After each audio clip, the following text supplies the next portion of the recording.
The Korean government painted a more optimistic picture of the nation's economic outlook in the latter half of the year on Thursday, when it revised up its growth forecast to 2.7%.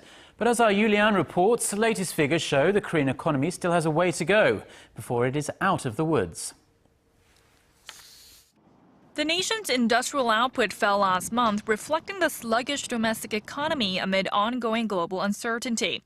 New data released by Statistics Korea on Friday shows production in the mining and manufacturing industries fell 0.4% in May, compared to a month earlier.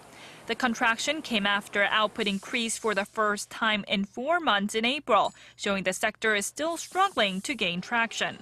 A separate survey by the Bank of Korea on Thursday shows Korean companies' profitability shrunk in the first quarter of this year. The survey of around 1,700 companies showed sales dropped by 0.7% compared to the same period a year earlier.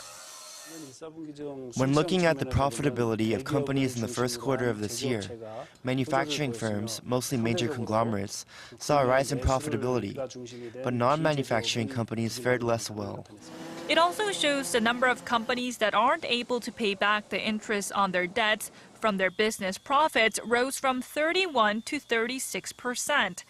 All in all, experts are not overly optimistic about the coming months. The possible tapering in of the U.S. Federal Reserve's quantitative easing policy remains a risk. If the yen continues to weaken and interest rates rise further, companies will see their profitability worsen. Analysts say it remains to be seen whether the government's stimulus measures, which include $15 billion in extra spending and an interest rate cut, will be enough to pull the nation's growth rate up to the government's target of 2.7% by the year's end. Yoo Li-an, Arirang News.